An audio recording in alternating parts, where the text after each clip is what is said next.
Now, in other news, in the wake of the latest conflict between Israel and Hamas in Gaza, some semblance of calm seemingly returning to Jerusalem, this including the resumption of organized tours to the Temple Mount complex, believed to be the holiest site on earth for the Jews and the third holiest site in Islam. A group of a few dozen Jewish visitors recently filmed walking quietly through the complex with police escort, given how the site is often a flashpoint for violence. Several Western media outlets, however, presenting the visit more like this. 50 Jewish settlers, backed by heavily armed Israeli police, storm Al-Aqsa compound in occupied East Jerusalem. A headline only later deleted and amended after Honest Reporting responded with a tweet of their own, reading, translation, 50 Jews peacefully visit Judaism's holiest site, escorted by police for their own protection. Of course, Al Jazeera English is far from the only apparently biased critic of Israel, reporting half-truths and whole lies in pursuit of anti-Israel agendas. The New York Times, for one, continuing its tradition of attacking the Jewish state by sharing fake victim photos, covering up victims' ties to terror groups, publishing propaganda maps as art, and excusing, if not outright ignoring, Hamas's terror tactics. Meanwhile, the BBC, among several others, just as bad, repeatedly blasted for decades of alleged systematic hostility towards Israel. Here in the studio to discuss, media analyst with Honest Reporting, Emanuel Miller. Emanuel, thank you so much for joining us today. Thank you for having me. All right, so my first question to you is, while I know that you've documented tons of this type of media, I want to focus for a moment first on the BBC, actually. What is the proof that Honest Reporting has for its allegations of decades of bias? Well, that's a big question.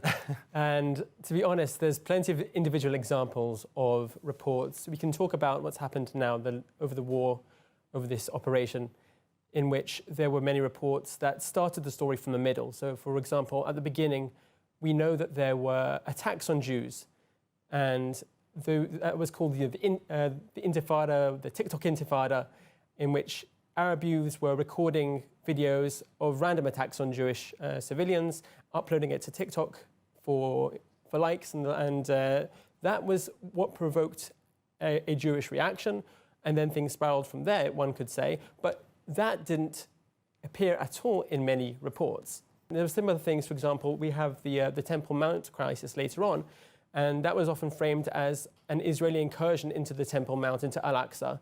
And in reality, it was a response to rock throwing and missiles and fireworks being used as missiles, terribly dangerous things that any police force around the world would need to stop.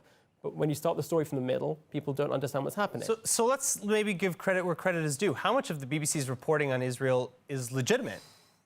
It's a tough question as well. I would say that if you're talking about individual details, it's not an organization that lies. It's not pure propaganda like we had that tweet from Al Jazeera. No, they don't call Jewish pilgrims settlers, and they don't say that they are storming Al-Aqsa Mosque. It's not that bad.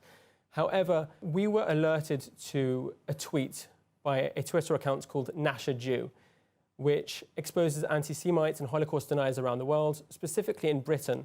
And this reporter was working in Ramallah at the time of the last war, 2014, and she tweeted, "Hitler was right."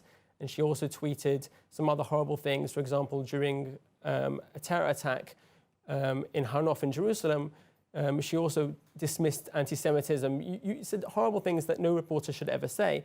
And then she was later hired by the BBC. 3 years after that, she was hired by the BBC. And then in the latest round of reporting, she was involved in the very making of the news that we were able to see around the world. So she was responsible for a report that attacked celebrities for not speaking out enough.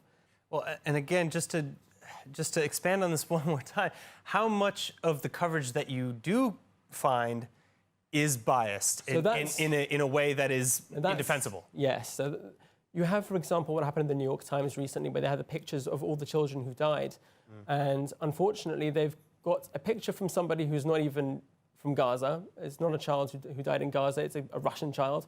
You have another child who was associated with the Mujahideen brigades, a terrorist group, and there's images or video footage of that child in uniform.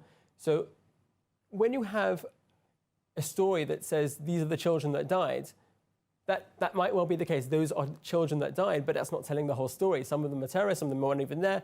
There are others who were killed by Hamas. And I understand that a lot of these numbers came from Hamas in the first place. And yeah, the sources themselves have to be challenged. You can't just rely on them.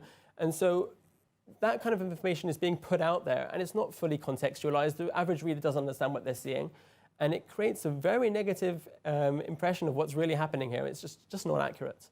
All right. Emanuel Miller from Honest Reporting, thank you so much for joining us today. Thank you.